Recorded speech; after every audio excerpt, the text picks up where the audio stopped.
નમસ્તે મિત્રો, સમાંતર બાજુ ચતુષ્કોણ અને ત્રિકોણના ક્ષેત્રફળના આ વિડીયોમાં તમારું સ્વાગત છે। અગાઉના વિડીયોમાં આપણે એક જ પાયા પર આવેલા અને બે સમાંતર રેખાઓની એક જોડની રેખાઓ વચ્ચે આવેલા સમાંતર બાજુ ચતુષ્કોણોનો અભ્યાસ કર્યો।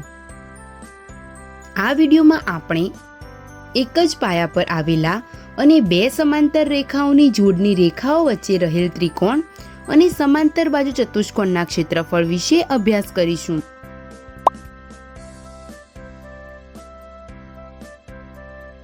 તો ચાલો શરૂ કરીએ।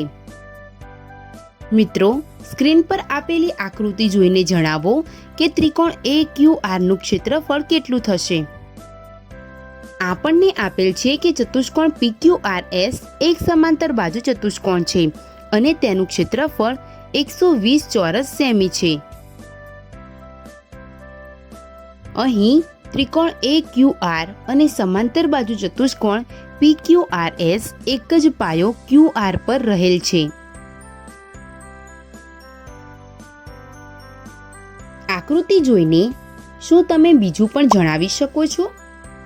શું આ આકૃતિઓ એક જ સમાંતર રેખાઓ વચ્ચે રહેલ છે? ચાલો આની તપાસ કરીએ। જો આપણે બિંદુ A અને બિંદુ P ને આ પ્રમાણે જોડીએ તો આપણે જોઈ શકીએ છીએ કે આ બંને આકૃતિઓ એક જ સમાંતર રેખાઓ AS અને QR ની વચ્ચે રહેલી છે। હવે તમે ત્રિકોણ AQR ના ક્ષેત્રફળ વિશે શું કહી શકો છો? ચાલો હું તમને એક સંકેત આપું છું। બાજુ AQ ને સમાંતર બિંદુ R થી બાજુ PS પર રેખાખંડ દોરો, જે બાજુ PS ને બિંદુ T પર છેદે છે। અહીં આપણે જોઈ શકીએ છીએ કે ચતુષ્કોણ AQRT માં સામસામેની બાજુઓની એક જોડ સમાન અથવા સમાંતર છે, એટલા માટે તે એક સમાંતર બાજુ ચતુષ્કોણ છે। જો આપણે સમાંતર બાજુ ચતુષ્કોણ AQRT ના ક્ષેત્રફળની વાત કરીએ તો આપણે જાણી ગયા છીએ કે ચતુષ્કોણ AQRT અને ચતુષ્કોણ PQRS બંને સમાંતર બાજુ ચતુષ્કોણ છે। જો એક જ પાયો QR અને એક જ સમાંતર રેખાઓ AS અને QR ની વચ્ચે રહેલ છે, એટલા માટે તેમના ક્ષેત્રફળ પણ સમાન હશે। એટલે કે ચતુષ્કોણ AQRT નું ક્ષેત્રફળ પણ 120 ચોરસ સેન્ટીમીટર હશે। અને જો આપણે સમાંતર બાજુ ચતુષ્કોણ AQRT પર ધ્યાન આપીએ તો AR તેનો એક વિકર્ણ છે અને આપણે જાણીએ છીએ કે સમાંતર બાજુ ચતુષ્કોણનો એક વિકર્ણ તેને બે એકરૂપ ત્રિકોણમાં વિભાજિત કરે છે અને એકરૂપ આકૃતિઓનું ક્ષેત્રફળ સમાન હોય છે।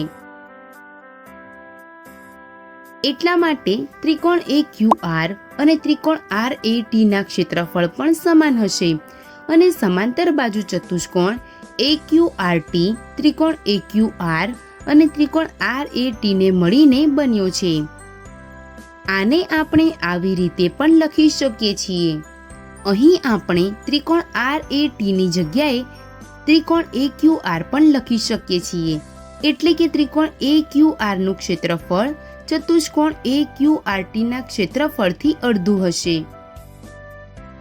એટલા માટે ત્રિકોણ AQR નું ક્ષેત્રફળ હશે 60 ચોરસ સેન્ટીમીટર।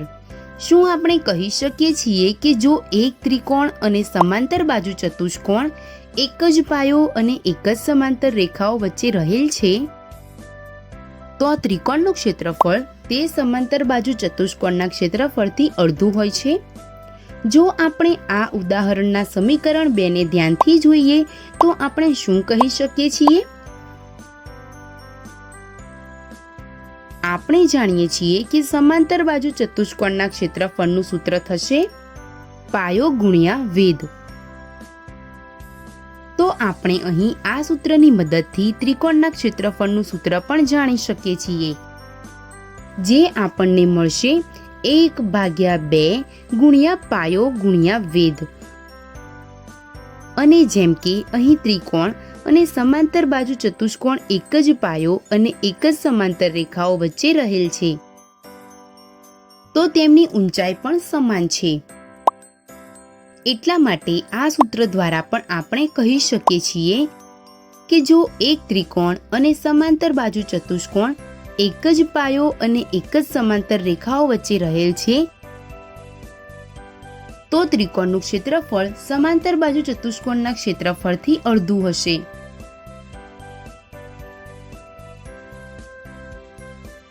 મિત્રો, આ વિડીયોમાં બસ આટલું જ. આજે આપણે એક જ પાયા પર આવેલા અને બે સમાંતર રેખાઓની જોડની રેખાઓ વચ્ચે રહેલ ત્રિકોણ અને સમાંતર બાજુ ચતુષ્કોણના ક્ષેત્રફળનો અભ્યાસ કર્યો. આપણે મળીશું આગળના વિડીયોમાં આનાથી સંબંધિત કેટલાક પ્રશ્નો સાથે. આભાર.